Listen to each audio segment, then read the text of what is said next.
Eh bien, bonjour à toutes et à tous et bienvenue sur la chaîne Pierre Bien-être et Spiritualité.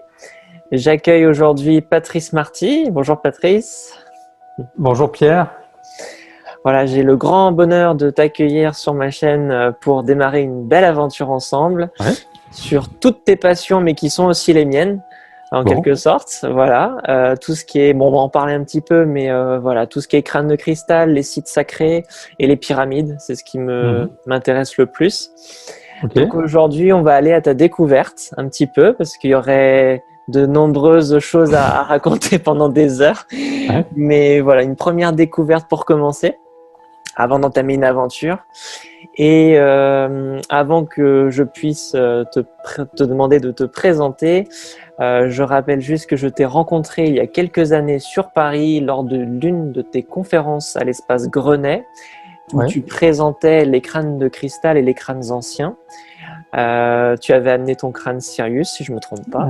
Ouais. Et c'était une très belle découverte. Alors, je t'avais déjà rencontré à distance via tes activités, mais c'était un grand bonheur de t'écouter et d'apprendre des choses surtout.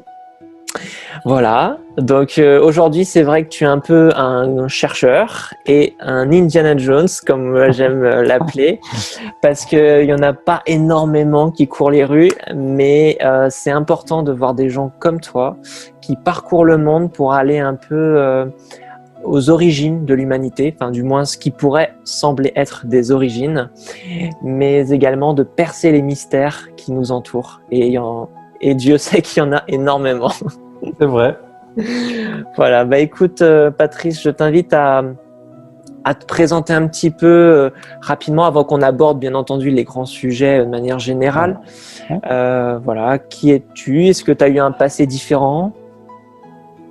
Alors déjà, je suis un chercheur passionné, c'est sûr. Je ne suis pas un chercheur diplômé, mais j'essaye toujours effectivement d'aller au plus près des phénomènes que j'étudie pour avoir vraiment une idée la plus globale du phénomène et la plus réelle. Donc c'est vrai que ça nécessite de beaucoup voyager, d'aller dans des pays, de rencontrer des autochtones, discuter avec eux, passer du temps avec eux, y retourner parce que c'est pas la première quand on y va une fois que toutes les portes s'ouvrent. Donc voilà, c'est pour ça que je suis vraiment passionné par ça et je parcours le monde pour essayer d'aller à la découverte de tous ces mystères. Est-ce que j'ai un parcours particulier? Non, j'ai aucune formation et j'ai pas non plus de comment dire. Je suis arrivé comme ça. Déjà tout gamin, je savais. C'est pas une histoire de connaissance ou de c'est vraiment du savoir. Je savais qu'on n'était pas seul dans l'univers.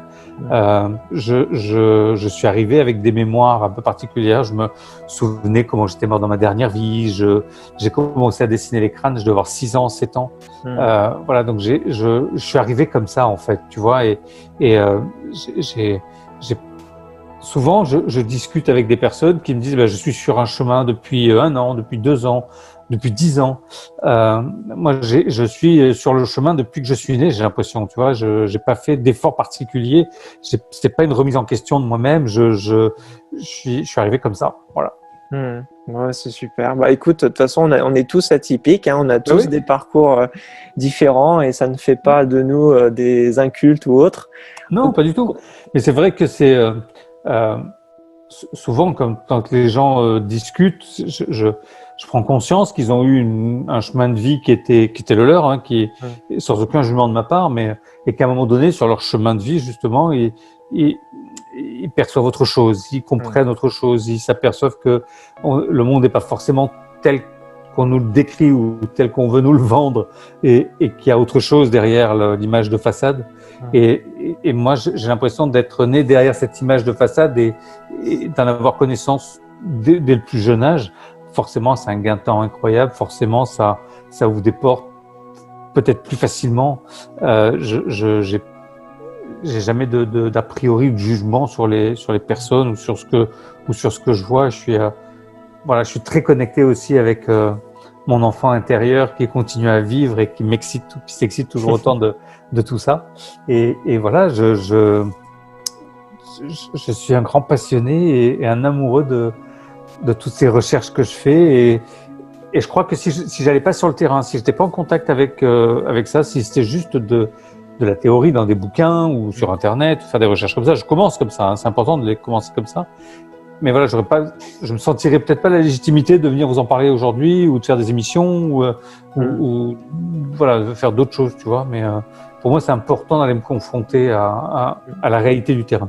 Oui, c'est essentiel parce que t'as pas forcément la même histoire, la même chose qui est dans un livre et en réalité quand tu rencontres ces peuples. Ouais, et puis de partager un moment de leur quotidien. Voilà, on dort au même endroit, on mange les mêmes choses, on discute, voilà, et puis l'année passe, tu y retournes, il y a d'autres choses, ils sont contents de te revoir, moi je suis content de les revoir. 2 fois, 3 fois, 4 fois, voilà, il y a des relations qui se créent comme ça, et donc du coup je me retrouve avec des relations avec des personnes vraiment très très fortes. Et voilà, j'ai une maman au Mexique, j'ai une maman en Angleterre, j'ai un frère au Mexique, j'ai un frère dans les Andes. Voilà, ce sont des gens que j'ai reconnectés comme ça, c'est ma famille d'âme, toi, tu vois, et voilà, elle est un peu disséminée partout, et comme ça, je me reconnecte avec cette famille d'âme, et c'est super agréable. Ouais, j'imagine. Et là, c'est vrai qu'on reconnaît bien l'enfant intérieur qui a juste envie de allez, on part voyager, on va retrouver telle personne, et ça fait plaisir, on se sent bien, on est heureux. Et mais ça, ouais, voilà, puis on sait qu'on a attendu, on sait que, voilà, on est... moi, je sais que j'ai apporté des choses à certaines personnes qui vivent dans ces pays sur un plan parfois matériel, parfois intellectuel ou culturel, et c'est juste des grands moments de partage. Ouais, c'est magique. Ouais, ça c'est super. Je pense que j'y arriverai aussi parce que c'est porteur. Est-ce que avant d'entamer ton premier voyage que tu as fait dans ta vie et l'acquisition de ton premier crâne, est-ce que tu étais passionné d'histoire, de civilisation ancienne ou pas encore? Depuis que je suis petit, j'ai lu les livres de Guittarade qui partaient aux 4 coins du monde aussi et qui allaient voir plein de choses. Je baignais dans ces bouquins de Mazières avec l'île de Pâques. Enfin, tu vois, j'étais déjà intéressé par toutes ces destinations. Voilà, mon Tintin préféré, c'est avec les Incas ou tu vois, voilà, ou les boules de cristal ou des trucs comme ça. Voilà, tout cet univers-là, les mystérieuses cités d'or. Enfin, j'ai été baigné avec ça, j'ai grandi avec ça. Donc voilà, je me suis construit avec tout cet univers-là. C'est vrai que quand j'étais gamin, même à l'âge de 12 ans, 13 ans, bah, je préférais lire un livre de Guittarade que de jouer au foot, tu vois, parce que voilà, donc j'ai pas grandi forcément de la même façon que à l'école on m'appelait le sorcier, tu vois. Mais ouais, parce que j'ai l'impression que sorcier c'est un compliment pour moi, hein, ça vient de sourcier, hein, le mot sorcier, qui est proche de la source. Donc voilà, et forcément j'ai pas grandi comme un gamin normal, ouais, ça devait pas être simple pour mes parents. Oui, c'est la question que j'allais te poser au niveau de ta famille. Ouais. Tu t'es accepté facilement ou... Alors, je devais avoir 18 ans ou 19 ans. Un jour, mon père est venu me voir et me dit tu lis ce bouquin, est-ce que tu peux me le prêter? Ça a l'air intéressant. Je dis ouais, avec plaisir. Il me dit tiens, je te prête celui-là en échange. Et là, je me suis aperçu que mon père on avait les mêmes lectures, tu vois, mais il m'en avait jamais parlé jusqu'à mes 18-19 ans. Et là, vraiment, il m'a laissé pousser là comme ça, comme une plante sauvage. Et c'est qu'après où on a beaucoup échangé là-dessus, sur plein de thèmes, mais voilà, donc j'étais aussi né dans une famille que j'ai dû choisir, qui avait cette ouverture d'esprit, avec qui on pouvait parler de tout, où rien n'était tabou. Voilà, donc j'ai cette chance aussi j'ai grandi à l'île de la Réunion, donc c'est une île qui est très riche de toutes les cultures du monde en fait, et ça m'a appris à être à l'aise avec tout le monde, de pas avoir de jugement, d'accepter tout le monde. Et quand je vais dans un pays, j'adore être confronté aux autochtones parce que je me sens à la maison comme si j'étais à la Réunion. Parce qu'à la Réunion, il y a des Arabes, il y a des Tamouls, il y a des Indiens, il y a des Chinois, il y a des Blancs, il y a des Noirs, enfin il y a tout, tu vois. c'est une île qui est très riche pour ça, et elle porte bien son nom, où elle a réussi à réunir toutes les cultures, toutes les religions, tout le monde respecte la religion de tout le monde fait la fête de l'autre ensemble.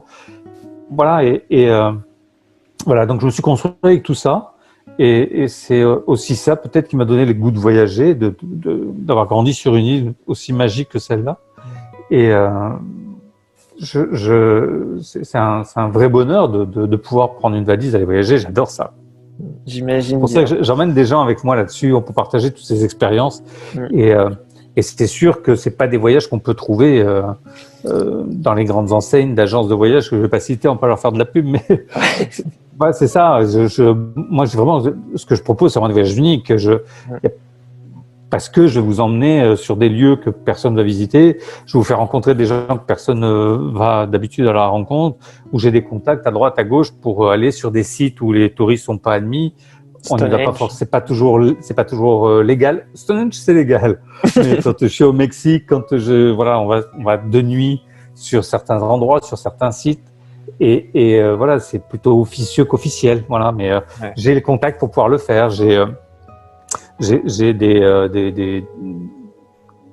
des contacts pour aller voir des choses un peu particulières, des objets particuliers ou des momies particulières. Ou voilà, donc bon, voilà, à force de tous ces voyages, j'ai réussi aussi à créer ce réseau à travers le monde comme ça de contacts, de relais, de connaissances et les gens après sont super contents de pouvoir partager une fois qu'ils ont confiance et de s'ouvrir, de nous dire des choses et ça c'est important aussi. Ouais, c'est vrai que depuis tes premiers voyages jusqu'à aujourd'hui, tu as acquis beaucoup de choses. Bien sûr. Bien sûr, au début, c'est vrai que je n'étais pas forcément un féru d'histoire ou des civilisations anciennes, des choses comme ça, même si j'adorais tout ce qui était égyptien ou maya ou inca, j'avais tout ça dans un petit coin de la tête. Et pour moi, c'était mes rêves d'enfant, tu vois. Donc, il fallait à un moment donné aussi, en tant qu'adulte, après, pouvoir assouvir tous mes rêves d'enfant. Ça s'est fait. Voilà, maintenant je travaille mes rêves d'adulte parce que le grand Patrice, il a aussi des rêves. Et voilà, donc je cultive mes rêves d'adulte et je veux essayer de les assouvir au maximum, mais sauf que là, ils veulent pas qu'on voyage, donc ça c'est un peu pénible. Ouais, c'est très frustrant, ouais. C'est un peu coincé, ouais. Ah ouais, c'est une horreur, ouais. Faut faire un voyage intérieur du coup. Oui, mais alors celui-là, je le fais au quotidien, tu vois, donc voilà, il y a des choses que j'aimerais bien aller voir là, ça me titille, mais on peut pas faire de voyage, on peut rien faire, donc c'est vrai que c'est compliqué, ouais. C'est vrai que c'est pas du tout simple. Alors, quel fut ton premier voyage officiel? Les Crop Circle, en Angleterre. C'est en 2004, le premier que je fais avec un monsieur avec qui je travaille déjà depuis quelques années. Je fais des régressions avec ce monsieur dans les vies antérieures pour régler un problème. Et un jour, il me dit, tiens, j'organise un voyage dans les Crop Circle, est-ce que tu veux venir? C'est un Américain. Et j'ai dit, banco, allons-y. Et donc, il parle très bien le français, parce que sa femme est française. D'accord. Et voilà, donc je pars là-bas en Angleterre, je rencontre Francine Blake, qui est une des spécialistes du phénomène des Crop Circle là-bas en Angleterre, au niveau international. Et voilà, et c'est un coup de cœur qui s'est jamais éteint. Et voilà, Francine, c'est ma maman d'Angleterre, qui m'a appris tout ce que je sais sur les Crop Circle, qui m'a fait vivre des expériences incroyables, qui m'a fait travailler beaucoup sur moi aussi. Et voilà, quand je suis arrivé là-bas dans les Crop Circle, j'étais voilà, j'aime les choses carrées, organisées, prévues, anticipées, voilà. J'aime pas les mauvaises surprises et avec les Crop Circle, ça m'a appris le détachement, le lâcher prise, parce que on ne peut rien prévoir avec les crops, tu vois. Ça arrive du jour au lendemain. Ouais, il y en a un qui apparaît et qui disparaît parce que le fermier l'a coupé. Tu peux pas y aller parce qu'il pleut. Donc il faut faire avec le fermier, avec l'arrivée ou pas des Crop Circle. Il faut faire avec le groupe. Il faut faire avec le climat. Et Dieu sait que le climat n'est pas simple en Angleterre. Voilà, il pleut tout le temps, même l'été. Voilà, donc il faut jouer avec tout ça et voilà, donc il y a des distances aussi, de trajets, tout ça. Donc voilà, bon, ça m'a appris beaucoup de choses sur moi. Ouais. Ça. Aujourd'hui, je suis comme tout le monde ce confinement, enfin ces confinements successifs et tout ce qu'ils nous font vivre là avec cette histoire de Covid. Mais mais c'est plus facile, j'ai l'impression pour moi, parce que j'ai justement cette facilité aujourd'hui à m'adapter un peu à toutes les situations. Et voilà, pour moi, aujourd'hui, il n'y a plus de solutions, il n'y a plus de problèmes, il n'y a que des solutions. Il y a plus de choses qui sont insurmontables, parce que j'ai appris justement à travers toutes ces expériences de lâcher prise beaucoup et voilà, et de s'adapter tout le temps. Voilà. C'est ça. Donc c'est 2004, c'est le premier voyage en Angleterre, un truc de dingue. Voilà, j'ai adoré ça, ça a été une grande claque. Dès le premier voyage, tu as vu des crop circles? Ouais, dès le premier, on en a vu. Puis à l'époque, en 2004, il y en avait plein. Il y en avait en pagaille, quoi. Alors là, c'est ce monsieur qui organisait ce voyage, Chet, et puis l'année d'après, il fallait absolument que j'y retourne. Vraiment, c'était donc là, j'y suis retourné. Pareil, dans un voyage qui était organisé par une dame, Isabelle. Et là, j'ai revu Francine Blake une deuxième fois. Et l'année d'après, la troisième année, donc en 2006, j'ai organisé moi mon premier voyage. Parce qu'en fait, quand je suis rentré en 2005, j'ai un pote qui avait un restaurant et qui me dit « Mais là, tes trucs des crop circles, ça a l'air sympa, fais-nous une conférence là-dessus. » Il me dit « J'en parle à mes clients, toi tu connais un petit peu de monde dans le coin. » Donc j'ai fait une conférence là-dessus. Et j'ai vu un petit article dans Nice Matin qui avait annoncé la conférence, alors que c'était pas prévu. Et donc il y avait, je sais pas, une cinquantaine de personnes qui étaient là. Et à la fin de la conférence, ils sont venus me voir en me disant mais nous on vient avec toi l'année prochaine. Et voilà, c'est comme ça que le premier voyage est né. C'était pas du tout prémédité, on va dire. Et on est parti la première année qu'avec des gens que je connaissais, grosso modo, on était une vingtaine. Et puis il y en a eu plusieurs après qui sont enchaînés où je prenais des groupes de 30 maxi. Ouais. Et j'allais jusqu'à 4 voyages dans la saison. Chaque été, j'avais 4 voyages, 4 groupes de 30 à chaque fois. Et j'étais plein tout le temps, c'était incroyable. Et voilà, j'ai amené des centaines de personnes pour aller visiter les crop circles là-bas en Angleterre. Et ce qui me plaît beaucoup là-bas en Angleterre, c'est qu'il n'y a pas que les crop circles. Donc il y a les crop circles, mais il y a aussi tous les sites mégalithiques qui sont juste dingues et magiques. Le plus connu étant Stonehenge, effectivement. Mais pas que, il y en a vraiment qui sont de toute beauté. Il y a aussi toute la partie des crânes longs sur lequel je travaille aussi beaucoup. Enfin voilà, il y a beaucoup de choses là-bas en Angleterre qui permettaient de lier tout ça. Et puis au British Museum, il y a le magnifique crâne en cristal qui est exposé. Et puis il y a un moai aussi de l'île de Pâques. Là-bas, moi, c'est ma deuxième maison, l'île de Pâques. C'est voilà, un grand moment aussi. Il y a des rencontres de dingue aussi là-bas. Enfin voilà, ça a été 2004, ouais. À partir de 2004 et tous les ans, donc ça fait, j'ai jamais loupé une année depuis 2004. J'y ai toujours été dans les crop circles chaque été, sauf l'été 2020 où malheureusement tout était bloqué et que mes billets d'avion ont été annulés par British et j'ai pas pu y aller malheureusement. Et voilà, Puis maintenant avec le Brexit, ça n'aide pas. Oh, je pense pas que ça change grand-chose. Tu sais, quand on allait là-bas, il fallait montrer un passeport pareil, il fallait changer l'argent pareil. Donc moi, ça va pas me changer la vie. Hein. On y restait une semaine. Là, il parle de visa de 3 mois. Moi, ça va rien me changer. Hein.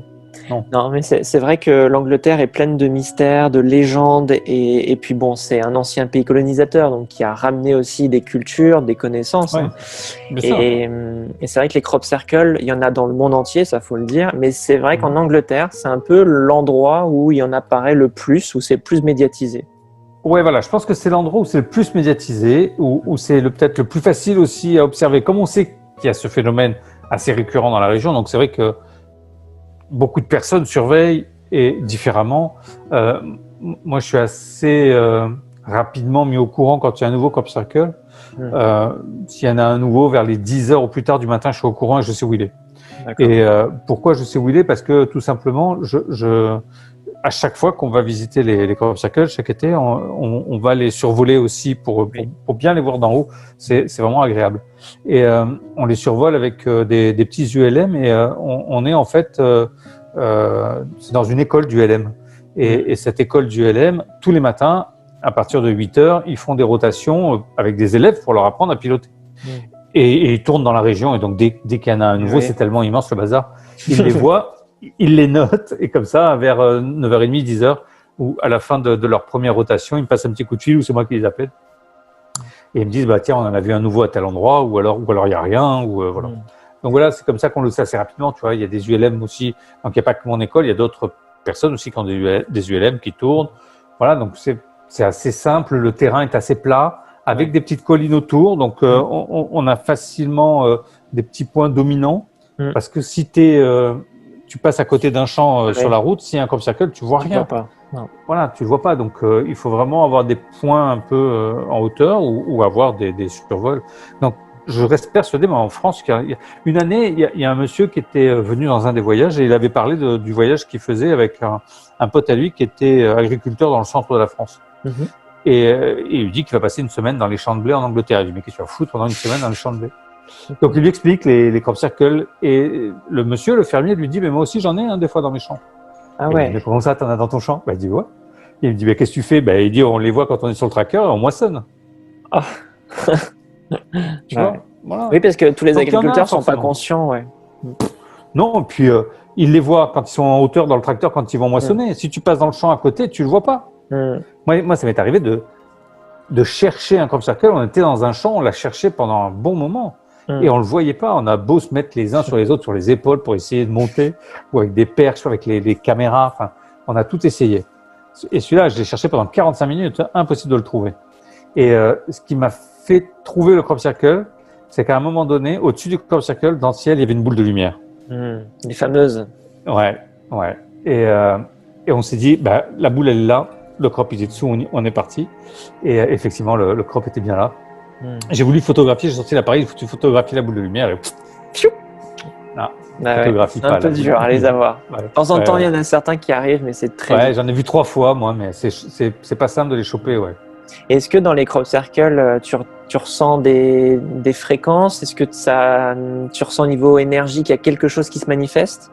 Pendant des années, effectivement, je sentais vraiment dans tout mon corps les crop circles. C'est très puissant. Et une année, quand j'y suis retourné, je ne sentais plus rien du tout. Mais plus rien. Et maintenant, je ne sens plus rien. Et j'en parlais avec Francine. Et Francine, elle me dit, mais c'est normal, c'est parce que maintenant, tout ton corps, tout ton être, toutes tes cellules est avec la même vibration que les crop circles. Donc c'est normal que tu la sentes plus. Et c'est vrai qu'au début, je la sentais très fort, puis ça s'est estompé petit à petit jusqu'à maintenant où quand je suis dans un crop, ça me fait plus rien. Que je crois, parce que quand je rentre d'une semaine dans les crops, et généralement l'avion qui me ramène d'Angleterre arrive très tard à Nice, vers les 11h30, donc je rentre chez moi sur la pointe des pieds, je me glisse dans le lit à côté de ma femme, et elle me dit, mais c'est pas possible, tu vas dormir sur le canapé, tu vibres comme une pile.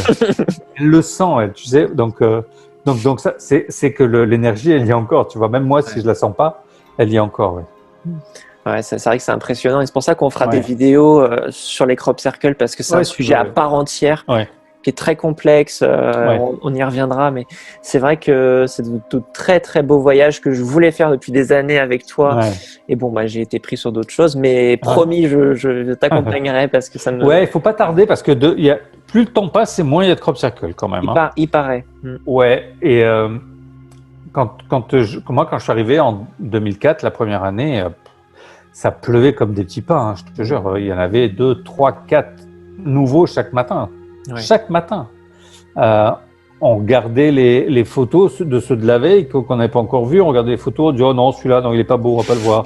Ou celui-là, non, il est trop petit, on va pas le voir. Tu vois, on choisissait. Des enfants gâtés, je te jure. Voilà. Et maintenant, il y en a beaucoup moins. Si on en voit un par jour, on est content. Des fois, on en voyait 4 dans la journée ou 5 dans la journée. Tu en avais 2 quasiment dans le même champ, des fois, qui apparaissaient. Donc voilà, c'était des enfants gâtés. Et voilà, on a eu beaucoup d'informations. Et comme tout apprentissage, il faut bien qu'à un moment donné, on quitte le maître pour emmagasiner tout ça, pour intégrer tout ça, tu vois. Voilà. Francine, elle me dit que c'est une encyclopédie pour les générations futures, que c'est la Bible de demain. Il y a eu tellement de messages, tellement de dessins. C'est ça.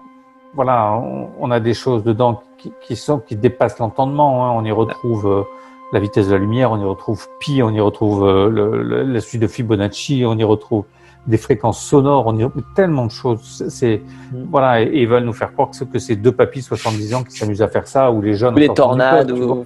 Oui, voilà, donc...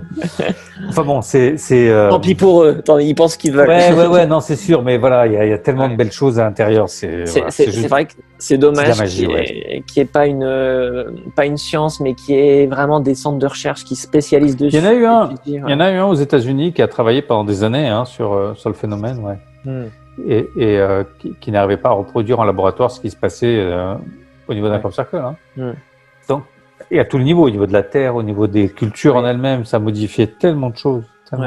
C'est vrai que c'est très vaste. Donc voilà, un phénomène magique qui me passionne, et voilà, ça a été un de mes rêves d'adulte, les crop circles, parce que quand j'étais gamin, personne n'en parlait, il y avait très peu d'écrits là-dessus, il y avait pas grand-chose. Et voilà, ça c'est vraiment arrivé ça sur le tard au niveau de mes envies, mais voilà, belle expérience. Et je ne peux pas ne pas aller l'été au moins une semaine, c'est pas possible, je peux pas. Voilà. Grande dame de ma femme qui aimerait bien qu'on puisse aller en vacances ailleurs, mais c'est pas possible, C'est vrai. Alors on va prendre l'avion à partir d'Angleterre, on va aller sur l'île de Pâques maintenant. Ah, l'île de Pâques. L'île de Pâques. Alors l'île de Pâques, ça fait partie ce qu'on appelle le triangle polynésien, où tu as l'île de Pâques en bas à droite, où tu as en face la Nouvelle-Zélande à gauche, et en haut tu as Tahiti, Hawaï et Hawaï. Donc ça, c'est le triangle polynésien. Pour beaucoup de personnes, ça serait les restes encore visibles de la Lémurie, et qui auraient été à cet endroit. Et je pense que c'est effectivement ça aussi. Parce que sur place, quand on est sur l'île de Pâques, on a des sensations très particulières. C'est très bizarre d'être sur l'île de Pâques. C'est vraiment, honnêtement. C'est une île qui est très magnétique. Il y a des endroits sur l'île où la boussole ne tient pas. Le nombril du monde ? Ouais, sur le nombril du monde, entre autres, ouais. Et j'adore cet endroit. J'y passerai des heures. Et c'est vraiment une sensation particulière. Ce continent de la Lémurie, on l'a retrouvé sur différentes cartes anciennes, que ce soit sur les pierres d'Ica, sur les pierres de la Mana, sur d'autres anciennes cartes où on retrouve ces continents qui n'existent plus aujourd'hui. Mais et voilà, donc là on a vraiment fait un trajet incroyable, puisque c'est l'île la plus éloignée de tout au monde. C'est 14 heures de vol pour faire Paris-Santiago. C'est le vol le plus long sans escale d'Air France. Et ensuite, il faut faire Santiago-Angaroa, qui est la capitale de l'île de Pâques. Il n'y a qu'une ville, c'est Angaroa, là où il y a l'aéroport. L'aéroport, il y a un aéroport aujourd'hui parce que c'est en fait la NASA qui avait, de par ses calculs savants, si un jour, c'est quand il y avait les navettes Voyager, tu sais, il se disait que si une des navettes devait rentrer un peu en catastrophe et atterrir quelque part dans l'océan Pacifique, ça serait là. Et donc, c'est la NASA qui a construit une piste d'atterrissage pour la navette spatiale, qui est devenue la piste d'atterrissage pour les avions, aujourd'hui encore à l'île de Pâques, sur l'île de Pâques, à Angaroa. C'est grâce à la NASA qu'on a pu avoir des avions sur l'île de Pâques et relier l'île de Pâques avec par avion. Sinon, avant, c'était que par bateau, et là, c'était super long, quoi. C'était un mois et demi. Pirogue. Oui, c'est ça, tu vois. Mais ils l'ont fait, Donc voilà, cette île est juste magique. Encore plein d'inconnus, j'imagine aussi. Ouais, tu sais, quand tu relis il y a 3 volcans aux angles c'est comme un triangle, l'île de Pâques, comme ça. Quand tu relis les 3 volcans, ça fait un triangle parfait. T'as le nombre d'or, enfin, il y a plein de choses. C'est comme si l'île avait été terraformée, tu sais. C'est dingue. Et voilà, il y a des énergies incroyables. On peut faire toutes les missions sur l'île de Pâques, et on pourra y revenir avec grand plaisir. Ouais. Et voilà, j'adore cette île. Quand tu es sur cette île, l'année dernière, j'avais dit, bon, allez, non, pas l'année dernière, hier, en 2019, j'avais dit, allez, c'est fini, c'est mon dernier voyage sur l'île de Pâques, voilà. Et puis quand je suis sur l'île de Pâques, je me dis, non, mais c'est pas possible. Elle t'appelle. Mais ouais, je peux pas dire, c'est mon dernier voyage sur l'île. Donc je suis revenu là-dessus. Je ne dirai plus que c'est mon dernier voyage sur l'île de Pâques. Non, il y a tellement de choses, puis il m'est arrivé tellement d'aventures incroyables là sur cette île. Et non, elle est vraiment très particulière. Je sais pas comment expliquer. C'est comme si comme si en même temps tu étais dans le ventre de ta mère, tu vois. C'est quelque chose de très enveloppant, comme ça, très protecteur, et avec beaucoup d'amour. Et comme si en même temps tu étais dans un vaisseau spatial, tu vois. Donc, tu vois, le grand écart, c'est voilà, c'est très stellaire en même temps. C'est t'es relié avec les étoiles. Enfin, je sais pas comment dire. Elle est très particulière cette île. Même les locaux, hein, ils disent que ils viennent du ciel. Oui, bien sûr. Mais partout, hein. Partout, Oui. les anciennes cultures, Amérindiens, tous Mayas. te montrent le ciel, ouais, tous. C'est ça. Quand tu leur demandes d'où viennent leurs ancêtres ou qui sont ces dieux dont ils parlent, ils te montrent tous le ciel et les dieux, ils viennent jamais du continent d'à côté ou de sous les mers ou non, ça vient toujours du ciel. Ouais. Et ce qui est intéressant, on en reparlera aussi dans une autre vidéo, mais c'est l'architecture qu'on retrouve partout dans le monde à l'identique. Oui, on retrouve des structures dites mégalithiques, donc méga, grand, et lithique, les pierres, donc avec des grosses pierres. Ça, on en retrouve partout. On retrouve des structures pyramidales partout dans le monde. On retrouve des techniques de construction qu'on retrouve partout dans le monde, avec ces murs polygonaux et ces constructions antisismiques. Enfin, c'est vraiment quelque chose de magique. Et j'essaye, moi, d'aller voir les pyramides un peu partout dans le monde aussi, parce que c'est vraiment quelque chose qui m'intrigue beaucoup. Parce qu'on connaît beaucoup celles d'Égypte, forcément, qui sont les plus célèbres dans le monde, mais pas que. On a les pyramides également. Moi, je vais souvent en Amérique du Sud ou en Amérique centrale, au Pérou, au Mexique, en Équateur. Il y a de merveilleuses pyramides en Équateur. C'est des pyramides de type ziggurat avec des rampes d'accès comme ça, comme on peut retrouver en Égypte également. Voilà, donc il y a plein d'endroits comme ça dans le monde où il y a des pyramides que j'adore aller voir. Il y en a une très belle en Angleterre. Quand on fait le voyage en Angleterre, il y en a une qui est très belle aussi. Il y en a en Espagne, sur les îles Canaries. Il y en a en Italie, en Sardaigne. Il y en a en France. Voilà, il y en a partout des pyramides. C'est pas qu'un phénomène comme ça dans un coin de la planète. Non, les pyramides, il y en a partout. Il y en a plus de 250 en Chine. Aujourd'hui, on peut pas aller les voir, c'est interdit. Le gouvernement chinois ne veut pas qu'on puisse aller les observer ou même travailler ou faire des recherches. C'est hors de question. Et comme j'ai déjà été voir toutes ces pyramides, il y en a celles que j'ai adorées aussi, c'est celles à l'île Maurice aussi, qui sont très très belles. Il y a 7 pyramides qui sont magiques. Et voilà, et en travaillant sur les pyramides comme ça, forcément, j'avais entendu parler de pyramides de Bosnie. Et voilà, c'est quelque chose qui m'a. Alors, j'ai fait beaucoup de recherches aussi sur Internet, voir un petit peu qui était ce bonhomme-là, qui avec son chapeau aussi, qui fait de la concurrence à Indiana Jones, et savoir qui était un peu le garçon. Et donc, je prends contact avec lui et il me dit, bah, écoute, viens voir et qu'est-ce que t'en penses? Alors, j'ai dit, ok, bon, je vais venir voir. Puis j'en ai parlé à quelques personnes qui m'ont dit, mais nous, on vient avec toi. Je me suis retrouvé avec un groupe. On était une vingtaine aussi pour partir. Et donc, on a fait un voyage comme ça. Le premier voyage, c'était en 2012-2013, je crois. J'étais le premier Français à amener des groupes là-bas. Voilà, mais je voulais vraiment rencontrer Sam et Osman Ganegik, qui est l'archéologue qui a découvert ça. Et donc, j'ai passé beaucoup de temps avec Sam. J'y suis retourné l'année d'après et il m'a montré d'autres trucs. J'y suis retourné une 3e année et puis là, il m'a dit, bon, ça serait bien, est-ce que tu voudrais pas gérer le site pyramidedebosnie.fr en langue française. Donc, j'ai lancé le site pyramidedebosnie.fr, même si je suis pas très actif dessus, mais voilà, il a le mérite d'exister. Il y a beaucoup d'informations dessus déjà.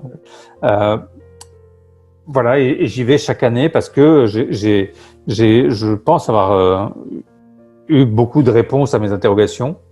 Ça m'a été d'une transparence incroyable. Il m'a montré tous les lieux, même des lieux que je n'avais pas demandé. Là aussi, on retrouve en Bosnie un mur avec des pierres incroyables, qui font plusieurs tonnes, avec un mode de structure aussi, avec ces fameux murs avec les pierres comme ça, comme au Pérou, polygonaux. Voilà, donc il y a beaucoup de choses. Il y a les sphères en pierre en Bosnie. Ouais, c'est ça. Ouais, il y a des sphères qui sont incroyables. Il y en a des petites. Là, ils en ont trouvé une. Enfin, là, ça fait 3 ans, 4 ans qu'ils l'ont trouvée, celle-là. Celle qui est en photo, là, avec toi, là. Ouais, elle fait plus de 2 mètres de diamètre. Elle est incroyable. Mais on a percé le mystère de ces pierres ou pas? Parce que c'est étrange. Ouais, non, c'est étrange. Et pareil, ce phénomène des pierres, on le retrouve partout. Ouais. un mégalithique, des mégalithiques incroyables aussi dans les tunnels, enfin beaucoup de choses. On pourra faire une émission complète si tu veux sur la Bosnie avec grand plaisir. Ouais. C'est vrai que la Bosnie, en plus, c'est pas très loin. Non, c'est pas très loin, non.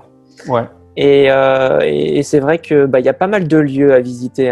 Il y a plusieurs pyramides, il y a les sphères, il y a tout ça. Mais c'est vrai que c'est assez impressionnant. Et puis l'énergie du lieu, enfin c'est magique, incroyable. Incroyable, ouais, vraiment incroyable. Il se passe des trucs de dingue dedans. Je vous en reparlerai une prochaine fois. Ouais. Exactement. Et j'en profite vu qu'on est sur les pyramides de Bosnie. Ce CD de musique qu'on trouve sur le site Pyramide de Bosnie de Patrice Marty, qui a été fait aussi en collaboration avec Franck Nabet que j'ai interviewé. Et en fait, c'est un CD de musique qui est partagé en 2 parties. Et tu peux expliquer si tu veux. Ouais, c'est des sons qui ont été enregistrés sur les différents sites là-bas en Bosnie. Et en fait, ce sont pas des sons, ce sont des ultrasons qui ont été rendus audibles par la technique pour que nous on puisse les entendre. Et il y a des sons vraiment de dingue, quoi. Il y a des choses très particulières. On pourra vous les faire écouter si on fait une émission ensemble sur la Bosnie, on vous les fera écouter avec grand plaisir, hein, Pierre. On fera ça. Hein. Ouais. Et donc ces sons m'ont été confiés par Sam. Parce que j'avais dans l'idée de créer un CD où on pouvait y associer une musique méditative. Donc on a un CD comme il vous l'a montré Pierre, qui fait 52 minutes, où on a une première partie où on a tous les sons bruts qui m'ont été confiés par la Fondation des Pyramides de Bosnie là-bas. Et ensuite, il y a ces mêmes sons qui ont été retravaillés avec une musique qui a été créée par Franck Nabet, qui est un ami. Et quand je lui ai parlé du projet, il a trouvé ça génial. Et tous les fonds qu'on récupère sont reversés pour la fondation pyramidedebosnie.fr là-bas et voilà et Franck nous a sorti de super jolies musiques et avec de belles choses qui sont proposées sur ce CD. On le vend 10 € et voilà. Encore 1000 merci à Franck pour ce travail remarquable. Ouais, vraiment très beau CD et méditer avec parce que c'est très étrange comme ça. Oui, Franck il travaille comme musicothérapeute, il a créé plein de choses, donc mais je crois que tu l'as reçu déjà et vous avez déjà fait une émission ensemble, donc voilà, c'est vraiment quelqu'un avec un cœur comme ça et voilà, je le remercie encore 1000 fois. Bon, écoutez, n'hésitez pas à aller l'acheter et découvrir ce magnifique CD. Alors pourquoi Message de Lemuria sur un CD sur la Bosnie? Parce que souvent on me pose la question. Oui. Et en fait, quand je suis arrivé la première fois en Bosnie, visiter ces structures avec cette pyramide qui est gigantesque, qui est vraiment la plus grande pyramide du monde aujourd'hui, je reconnaissais pas l'énergie. C'est une énergie sur laquelle j'étais pas familiarisé alors que j'avais visité les pyramides d'Égypte, j'avais visité celles du Mexique, d'Amérique du Sud, centrale, etc.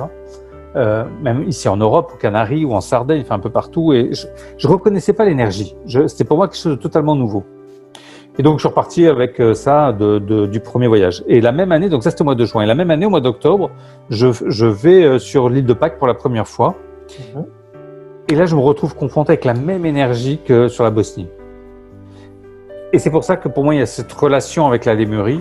Et je pense que ces pyramides de Bosnie ont un lien avec peut-être la Lémurie ou les habitants ou les scientifiques de la Lémurie, que sais-je. Mais il y a quelque chose énergétiquement.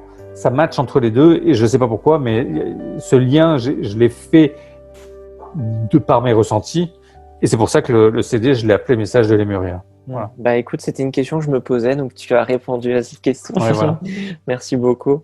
En tout cas, voilà, vous découvrirez la prochaine vidéo avec les pyramides de Bosnie parce que c'est un sujet très long, très complexe et qui mérite d'être expliqué en détail. Voilà. Oui. Alors, avant qu'on parte sur les crânes de cristal, j'aimerais que tu nous voyages un peu en Égypte parce que tu as fait de beaux voyages là-bas avec les dauphins, aussi les pyramides et aussi la vallée du Nil. Est-ce que tu peux nous… Ouais, ça c'était vraiment un de mes rêves de gosse que d'aller visiter toutes ces pyramides là-bas. C'est juste de la magie, ouais. J'ai adoré. J'ai eu une chance incroyable quand on est arrivé sur le plateau de Khéops. Il n'y avait pas grand monde. Et mon guide me dit, si vous voulez rentrer à l'intérieur, il faut vraiment être les premiers pour pas perdre de temps. Et donc, on avait un guide égyptien, donc lui, il passe par derrière pour récupérer des billets assez rapidement, qu'on puisse rentrer sur le site. Et on arrive dans les premiers. Et là, je discute avec une amie et puis ma femme des différents dieux égyptiens, etc. Et le gars qui est à l'entrée nous entend parler, mais on fait pas attention parce qu'on discutait entre nous. Et avant de rentrer dans ce premier couloir là, qui amène en haut jusqu'à la chambre, il nous dit non, attendez, restez là. Donc on attend. Et là, il y a un couple d'Asiatiques qui descendent, qui sortent en fait de là-haut. Et il nous dit, allez-y, vous avez une demi-heure. Je fais plus rentrer personne pendant une demi-heure. Wow. Allez-y, c'est pour vous. Donc on part. Très heureux. Magnifique, un cadeau, tu vois, du ciel. Et on est resté une demi-heure seul dans la chambre là-haut. Et on en a profité pour s'allonger dans le sarcophage, pour vraiment faire un travail de dingue, quoi. C'était absolument pas prévu, absolument pas organisé. Ça s'est fait comme ça, tu vois. Moi, j'avais un crâne en cristal avec moi aussi, que j'ai pu mettre dans le sarcophage pour voilà. Donc voilà, ça a été des moments magiques à l'intérieur de Khéops. Vraiment, ça a été un magnifique cadeau. Et voilà, je remercierai jamais assez ce gardien, je sais pas comment on dit, à l'entrée de cette pyramide et ce concours de circonstances qui s'est passé. Voilà. Donc voilà, c'est des choses magiques. Saqqara, j'ai adoré aussi aller à Saqqara. La structure est un truc de dingue et aller dessous dans cet hypogéum où il y a ces sarcophages gigantesques avec des coupes à la perfection comme si c'était taillé au laser. Mais les blocs font plusieurs tonnes. C'est incroyable. Ils disent que c'était des tombes pour mettre à l'intérieur des bœufs ou des choses comme ça. Mais on sait qu'il n'y avait pas de bœufs à l'intérieur. Et voilà, mais ils n'arrivent pas à trouver d'explication. Et comme pour le sarcophage dans la chambre du roi, voilà, ils nous disent que les pyramides, c'est des tombeaux. On n'a jamais trouvé un corps dans une pyramide. Jamais. Jamais. Donc, ce ne sont pas des tombeaux. Faut arrêter de croire ça. C'est voilà. Donc, c'est l'Égypte et toute la vallée du Nil. Moi, ça a été voilà, une révélation. J'ai adoré. C'était. Puis ce qui est drôle, c'est que ces tombeaux-là ressemblent un peu, je trouve, aux tombeaux que tu as montrés au Japon.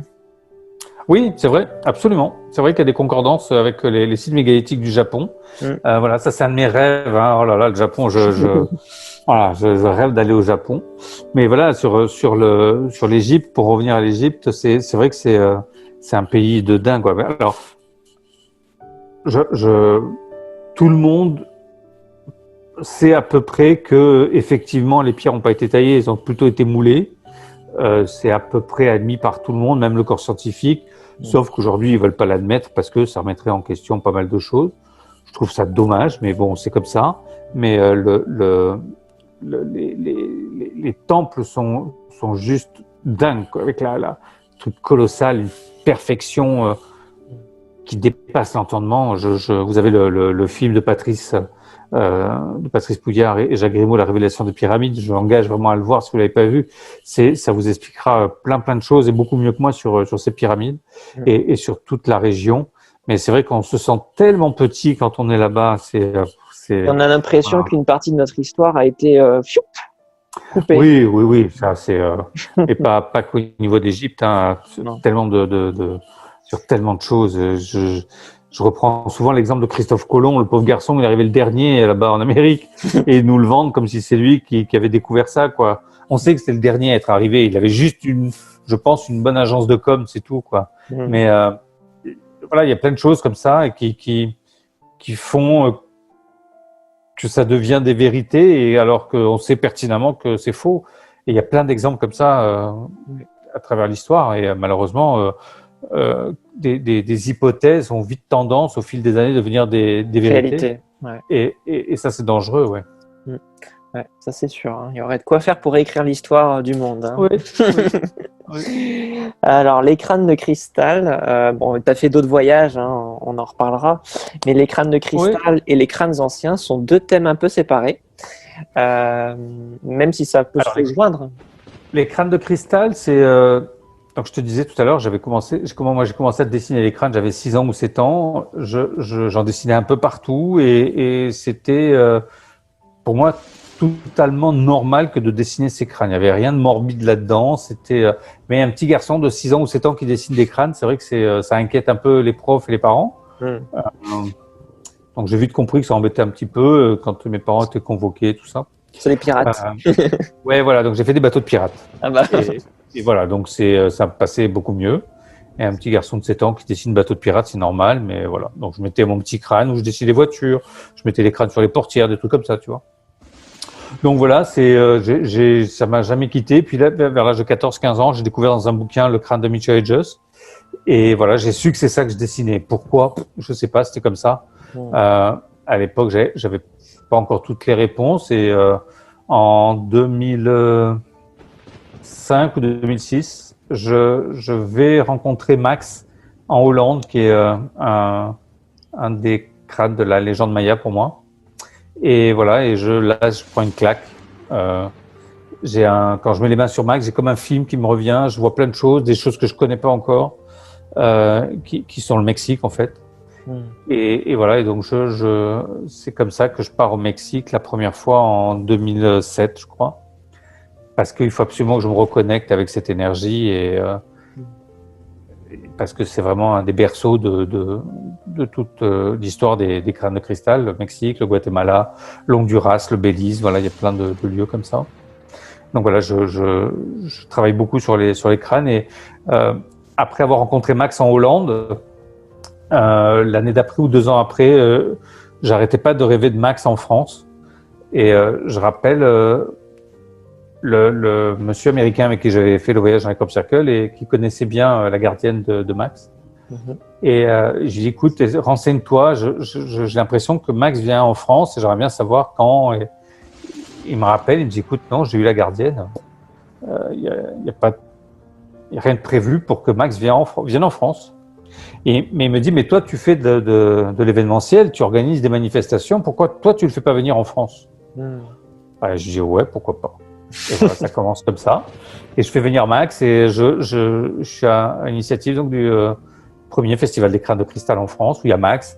L'année d'après, il y a Mitchell Hedges. Je fais venir Shannara, Synergy, Mahama Satman, Kinbats. J'en fais venir beaucoup, Jade, enfin beaucoup de crânes anciens qui vont passer comme ça tous les 2 ans sur le festival des crânes de cristal. Moi, ça me donne la possibilité aussi de rencontrer tous ces gardiens, de rencontrer tous ces crânes.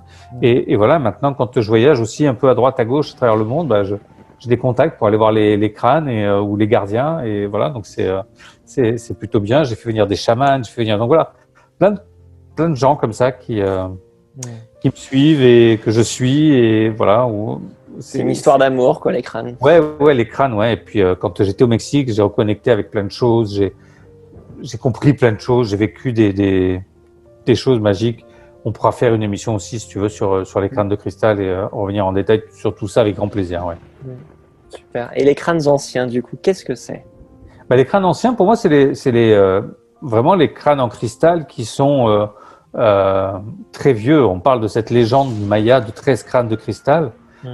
Et pour moi, c'est les crânes anciens, c'est ces 13 crânes-là. C'est des crânes qui sont juste magiques.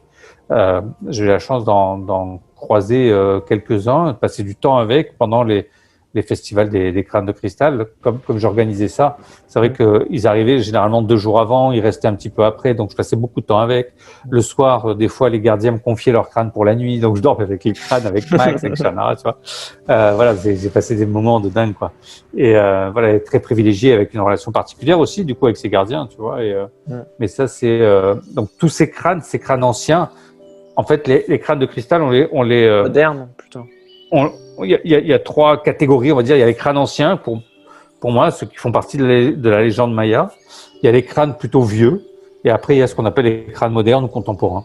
Donc voilà, et pour moi, les crânes anciens, c'est vraiment les crânes les plus incroyables, quoi, qui sont sculptés, on ne sait pas comment, avec des techniques qui ne devraient pas être là, avec des... Voilà, c'est super particulier. Ouais. Ils ont une énergie très particulière aussi, et c'est pour ça que j'ai voulu, quand j'ai créé ce festival des crânes, j'ai reçu beaucoup de crânes de cristal. Les gens me demandaient aussi comment continuer après à travailler avec l'énergie des crânes de cristal, même de ces crânes anciens. Il y en a un à Paris au British Museum aussi, il y en a dans les musées. Enfin, c'est pas toujours simple d'avoir accès à tous ces crânes, tu vois. Donc c'est pour ça que j'ai voulu créer cet oracle des crânes de cristal. pour que les gens puissent garder le lien comme ça avec avec l'énergie de ces crânes. Et j'ai des super retours, même de la part de thérapeutes qui me disent vraiment d'avoir des choses très particulières qui se passent, ce qui est très fort, très puissant, avec l'énergie de ces 52 crânes. Pourquoi 52? Parce que la grand-mère Fleur de Mayo, avec qui je travaille, une grand-mère du Guatemala, elle m'expliquait que pour eux, au Guatemala, il n'y a pas juste 13 crânes anciens. Il y aurait 4 lignées de 13 crânes anciens. D'accord. Donc 4 fois 13, 52, dont une lignée effectivement qui est en cristal. Et les 3 autres lignées sont d'autres pierres. Et c'est vrai qu'on a trouvé des crânes avec d'autres matériaux, d'autres pierres. Voilà, donc c'est pour ça que j'ai fait un oracle avec 52 cartes à l'intérieur. Ah voilà. Et, voilà, c'est celui-là, absolument. Ouais. Et voilà, donc j'ai voulu un coffret avec juste sur la carte où il y a que le crâne avec son nom, pour vraiment qu'il n'y ait pas d'autre chose et que l'énergie n'interfère pas avec d'autres informations qu'il y aurait pu avoir sur la carte. Après, dans le petit livret, on a l'explication, une petite histoire du crâne, un message, enfin voilà, plein de choses. Mais donc voilà, j'ai voulu quelque chose d'assez puré au niveau des cartes, avec l'énergie dorée sur les tranches, tout est doré à leur fin. Et voilà, avec un petit livret, la boîte, et on a un joli coffret aujourd'hui qui existe. Voilà, je suis super fier de l'avoir sorti. Et là, je suis en pour parler avec une maison d'édition aux États-Unis qui souhaiterait l'éditer également. On croise les doigts pour que ça serait super. Ouais. Ah, ce serait cool, ouais. Parce que c'est le premier jeu de cartes en plus, comme ça. Mais il y en a pas d'autres sur les. Alors, il y a déjà des jeux de cartes sur des crânes de cristal, mais il y a des dessins de crânes, tu vois, en 3D ou des choses comme ça. Donc c'est joli, hein, mais ça n'a rien à voir avec de vrais crânes. Après, il y a l'énergie aussi éventuellement. Ouais, il y en a un autre qui a été fait avec des crânes, mais qui sont pas forcément des crânes connus. Ils n'ont pas de nom, ils n'ont pas de. Voilà, c'est juste par rapport à la pierre en elle-même, à la matière. Mais voilà, là c'est le seul qui existe avec vraiment les vrais crânes qui sont dessus, quoi. Et j'ai eu l'autorisation des gardiens qui m'ont confié les photos, qui m'ont confié tout ça. Et voilà, c'est une belle énergie avec les crânes. Donc voilà, si en plus il est édité aux États-Unis, j'espère que derrière peut-être d'autres pays seront intéressés après à le faire, peut-être en espagnol, en italien, que sais-je. Et là on verra. Voilà, mais voilà, ça reste dans les tuyaux ça en ce moment. Et j'ai passé toutes les fêtes de Noël, là, les décembre dernier, à travailler sur un site internet vraiment dédié au crâne de cristal. J'en avais déjà créé un en 2006, mais l'hébergeur avait disparu et le site avec. Et malheureusement, j'avais rien refait depuis. Et donc là, depuis le 1er janvier, j'ai relancé ce site sur les crânes de cristal, où il y a énormément d'informations. Donc, ça s'appelle moncrânedecristal.com.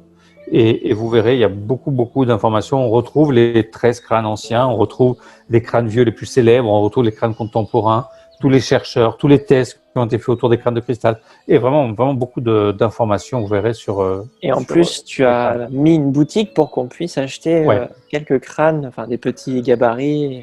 Oui, moi je suis gardien de plusieurs crânes anciens qui ont été, vous l'avez compris, en contact avec tous ces crânes très anciens. Et voilà, donc aujourd'hui je commercialise quelques crânes. J'en ai pas beaucoup, mais c'est plutôt des petits crânes parce que je préfère avoir de la qualité plutôt qu'avoir de la quantité. Et c'est avec un cristal de l'Himalaya qui est vraiment très pur, avec de très belles qualités de cristal, avec une très belle vibration. Et voilà, donc quand je les reçois, je mets tous les petits crânes au milieu, je mets tous les miens autour, mais pour que l'énergie, l'information circule et soit diffusée, donc et puisse activer ces petits crânes. Donc voilà, quand je les envoie, je sais qu'ils sont chargés de ces informations-là. Et voilà, donc sur le site, il y a la boutique, on retrouve l'oracle bien évidemment, mais ces petits crânes que je vends aussi. Ou là, j'ai sorti aussi l'arbre séphiroth avec les crânes anciens. Et les crop circles.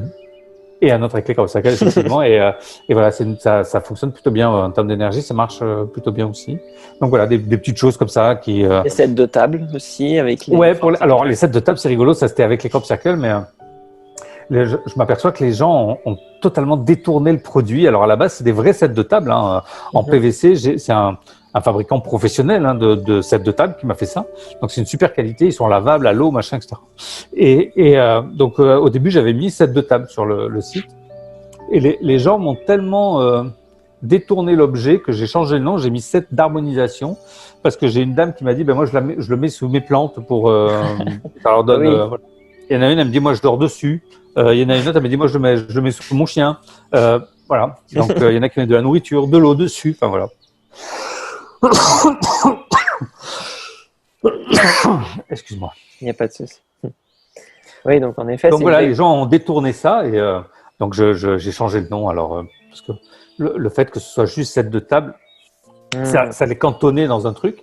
Et là, en les appelant 7 d'harmonisation, bah, ça ouvre davantage. Et voilà, c'est rigolo de voir comment les gens s'accaparent en fait les objets et les détournent de leur fonction première. J'adore.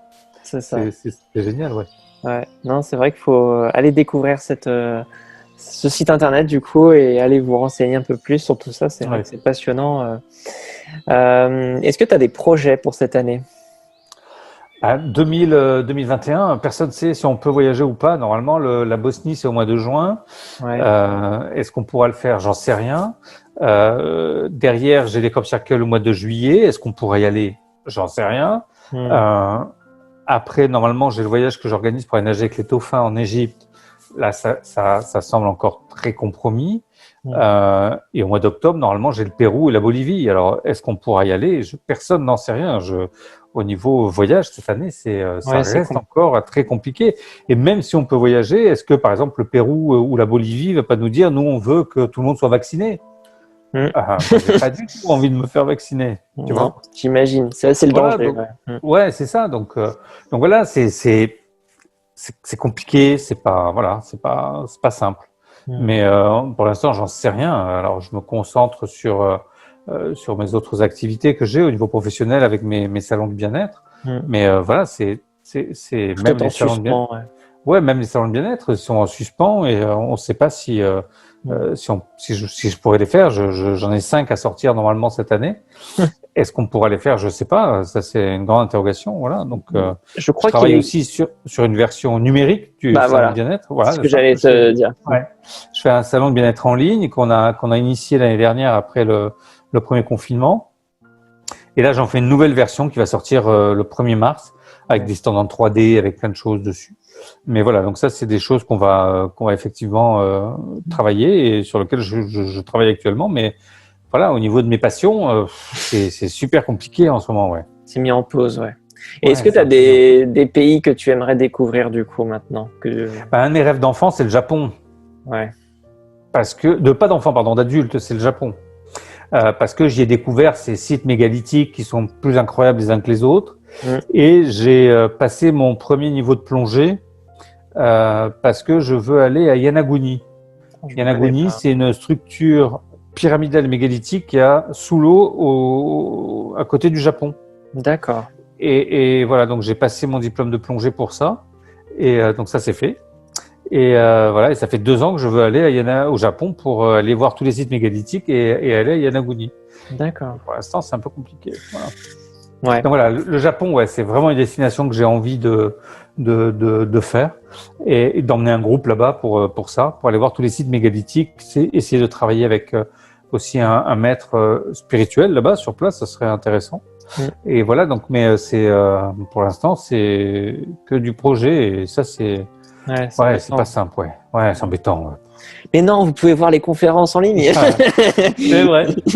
C'est une autre occasion. Mais c'est vrai que on est dans une année particulière, enfin 2 années en tout cas, et on espère que cette année, les choses vont pouvoir se mettre en place. Ouais, que ça va s'arrêter, ouais.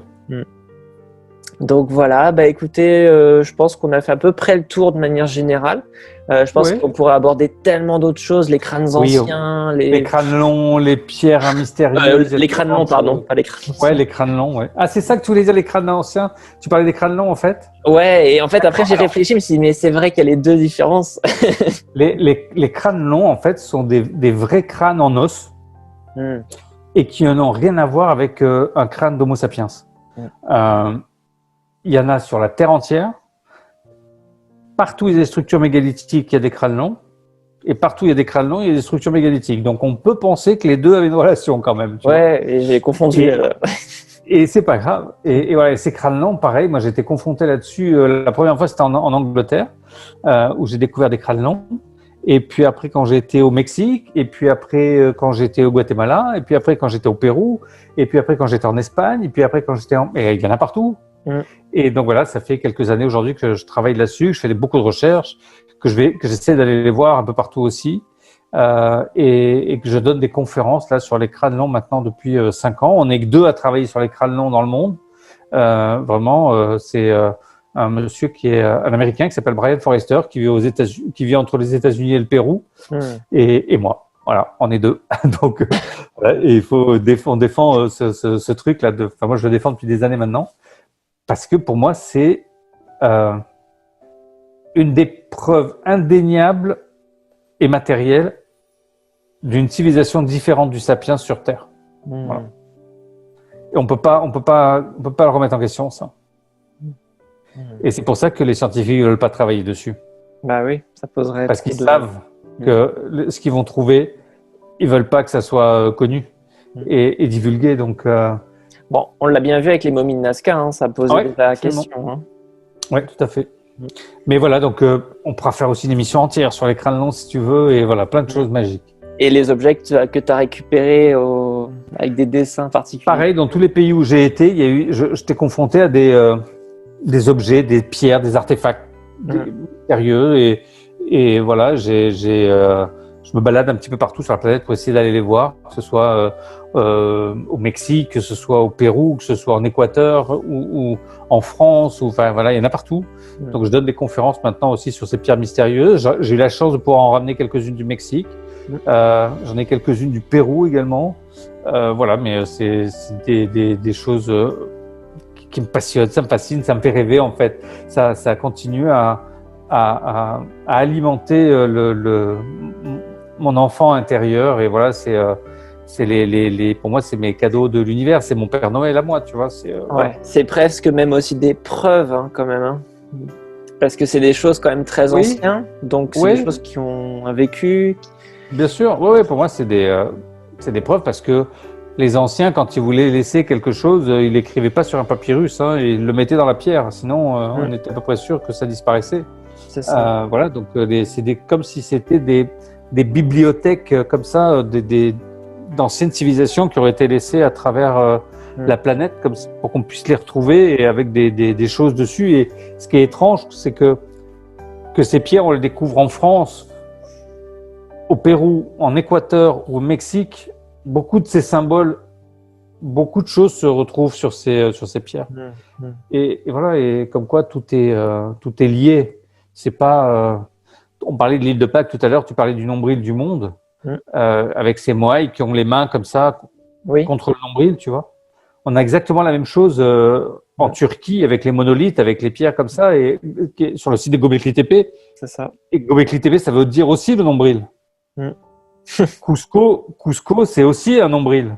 Donc il y a plein de lieux comme ça dans le monde qui sont des petits nombrils de la Terre, parce que c'est par là que on pense que la vie était arrivée aussi. Et ça reprend le texte sumérien, ça reprend plein de choses, mais tout est lié en fait. C'est ça. Tout devient simple quand on part du postulat qu'effectivement il y a eu des civilisations plus avancées que la nôtre dans le passé. En fait, c'est comme un puzzle, on est confronté à un puzzle et il faut le remettre en place. Oui, alors nous, on essaie de le remettre en place, mais on nous traite de barjots, de complotistes, ou qu'on n'a pas le droit de le faire parce qu'on n'est pas diplômé ou quoi que ce soit. Mais si on part du postulat qu'il y a une civilisation plus évoluée que la nôtre, qui a vécu sur Terre à un moment donné, c'est même plus un puzzle à refaire. Tout s'imbrique automatiquement et tout seul. Et tout devient logique. Et pourquoi se priver de ça? Voilà. Et donc voilà, c'est pour ça que je parcours le monde, c'est pour ça que je cherche partout, c'est pour ça que je vais essayer de voir des choses qu'on voit pas forcément. Ou voilà, je me suis passionné aussi pour les ohms. Ce sont des sons qu'on entend comme ça un peu partout sur la planète. J'adore ça. Ah, les trompettes du diable. Ouais, les trompettes de l'Apocalypse. Ouais. L'Apocalypse, ouais. Ouais. Et voilà, j'adore ça. Je trouve ça vraiment incroyable. Là, je suis en train de beaucoup me documenter sur les Rhodes ou les fulgures. C'est des des trucs de dingue aussi qui apparaissent. Et voilà, je suis en train d'essayer de chercher plein de choses là-dessus. Un jour, on m'avait parlé d'un homme poisson au Mexique. Alors j'ai été voir l'homme poisson au Mexique, tu vois. Et après, quand je suis rentré, on a montré des photos au musée de l'Homme à Paris où les gars m'ont dit, nous, on n'est pas spécialisés, mais ça ressemble à des os quand même de bovins ou de chevaux ou de choses comme ça, tu vois. Donc ils m'ont dit, prenez contact avec le directeur de l'école de vétérinaire à Paris. Donc j'ai pris contact avec lui, ils m'ont filé ses coordonnées. Et effectivement, le gars il me dit, bah non, c'est des os de canasson qui ont été bougés. Et là on voit l'omoplate, ça c'est ci, ça c'est là. Donc voilà. Mais si je vais pas chercher la photo, si je sais pas de savoir ce que c'est, si je vais pas sur place pour voir le squelette parce que je voulais le voir le truc. Voilà, si j'ai pas l'explication après du gars qui est le directeur de l'école de vétérinaire, bon, donc il n'y a pas mieux en gros. Hein. Ben voilà, moi c'est ça qui m'intéresse. Moi, ce sont les faits. Même si ça me casse mon rêve, tant pis. Mais ça m'aura fait rêver un moment, tant mieux. Et il y en aura d'autres. Et voilà, donc j'essaie de plusieurs sujets comme ça qui m'interpellent et que j'ai envie d'aller creuser un peu, quoi. Voilà. De toute façon, t'as pas fini avec tous les mystères de toutes les. Ouais, mais c'est ça qui est incroyable. Cette terre, elle est juste magique. Il y en a plein qui veulent aller voir et lancer des satellites dans l'espace, mais. Bah oui, mais il y a déjà des choses ici. Il y a déjà tellement de choses sur Terre que voilà. Quand on aura répondu à tous les mystères qu'il y a sur Terre, qu'on aille voir ailleurs, si on s'ennuie, ok, mais il y a du boulot, les garçons, encore ici. Ouais. C'est pour ça que j'apprécie beaucoup le travail de Patrice Pouillard avec Bâtisseurs de l'Ancien Monde, parce que ils vont à l'endroit où on se pose des questions et ils vont faire bouger les lignes. Ouais, ben, je suis dans la même dynamique que Patrice, hein, on s'est déjà rencontrés, mais c'est vrai que je suis dans cette dynamique-là. Et une fois qu'il a des éléments, les donner à des scientifiques et des choses comme ça. Moi, je rêverais de pouvoir faire des études sur ces crânes longs, parce que. Mais bon, c'est compliqué parce qu'il faut sortir les crânes du pays, c'est interdit. Enfin, c'est un peu compliqué. Ouais. Un jour, on a voulu m'en vendre un qui était magnifique, un beau crâne allongé. Qu'est-ce que j'en fais? Ok, je l'achète. Après, j'en fais quoi? Je peux même pas le sortir du pays. C'est illégal, c'est interdit, c'est leur culture, leur patrimoine, c'est des momies, c'est des morts, donc t'as pas le droit, tu vois. Voilà, mais je rêverais moi aussi de pouvoir faire des analyses ou des choses comme ça. Donc, s'il y a des gens qui sont prêts à le faire, moi je contacte Pierre, il a mes coordonnées, il a tout ce qu'il faut. Exactement, c'est important aujourd'hui d'aller chercher la vérité parce que. Bien sûr. Je pense que notre histoire serait à reconstruire et à refaire. Il y a des choses qui sont justes. Et puis il y a des choses où il y a un point d'interrogation. Et c'est un mystère. Quand on voit à peu près l'époque à laquelle seraient construites les pyramides de Bosnie ou les sites sacrés, tu dis ok, mais à cette époque-là, on n'était que des cultivateurs ou des nomades. Enfin, c'était encore le berceau de l'humanité. Bien sûr. Alors qu'on construit des choses qui résistent à toutes les intempéries, les séismes et tout ce que tu veux, quoi. Donc ça pose question. Ben oui. Et donc voilà, moi c'est ça qui continue à m'exciter et à me faire vibrer, à me passionner, et voilà, et à me motiver tous les jours. La vie, elle est juste magique, quoi. Il y a des trucs de dingue un peu partout. Et alors moi, c'est vrai que je pars un peu loin pour aller voir ces choses-là, mais il y a des choses magiques en France aussi, et vraiment des beaux mystères aussi. Brocéliande, c'est Maternatal. Ouais, entre autres, il y a Brocéliande, il y en a plein. On parlait d'artefacts ou de pierres. Il y a les pierres de Gozelle qui sont. C'est très étonnant même. Hein. Incroyable, ouais, étonnant. On a dans les Vosges, il y a des pierres qui sont dans le Tanchel. Immenses même. Hein. Ouais.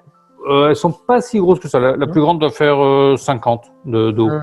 Mais voilà, donc ça c'est dans le Tanchel en France. Donc il y a plein de choses, hein, même pas besoin de partir au bout du monde. Hein. On a Rennes-le-Château. Enfin, il y a plein de choses. Il y a plein de mystères en France. Il y a plein de belles choses. Et voilà. Donc moi, c'est vrai que sur les recherches que je fais, ça nécessite que j'aille dans des pays un petit peu lointains. Mais voilà, donc j'aime bien pouvoir être aussi le relais, le témoin de ça, et pas tout seul, de pouvoir aussi partager toutes ces connaissances avec les gens qui me suivent pendant les voyages, avec les groupes qui se montent. Et voilà, souvent on me dit mais qui tu prends dans les groupes? Est-ce que moi je pars du principe que les gens qui doivent y être, ils sont. Exactement. Voilà. Moi j'ai pas à juger de qui a le droit de venir ou pas. Ceux qui doivent y être, ils y sont. Voilà. Et c'est parce que on a tous un travail à faire. Et dans le groupe, le travail doit se faire aussi. Et si on est là, il n'y a pas de hasard, c'est qu'il y a des choses qu'on doit comprendre ou travailler. Donc voilà, moi je prends toutes les personnes qui veulent me suivre et vivre des aventures un peu différentes. Voilà. C'est sûr qu'encore une fois, c'est pour reprendre ce que je disais au début, c'est pas les voyages que tu retrouves dans les agences de voyage classiques, ça c'est sûr. Ouais, mais c'est presque plus intéressant. Différemment. Ouais. Non, c'est sûr. Voilà. Bon, bah écoute, Patrice, c'était un super moment partagé ensemble. Merci à toi, Pierre. Et puis à très bientôt, j'espère. Alors du coup, on en refait une. C'est ça, exactement. Allez, prochainement. N'hésitez pas à regarder sous la vidéo les liens vers les sites internet de Patrice pour acheter le CD de musique, les crânes, tout ce que vous voulez. Il y a plein de choses à voir. Ouais. Et puis vous nous retrouverez sur d'autres vidéos sur thématiques prochainement parce qu'il y a plein de sujets à aborder et vraiment passionnants. Donc merci Patrice, merci à tous les auditeurs et auditrices de nous avoir suivis et à très bientôt pour de nouvelles aventures. À bientôt Pierre, merci, au revoir. Ouais.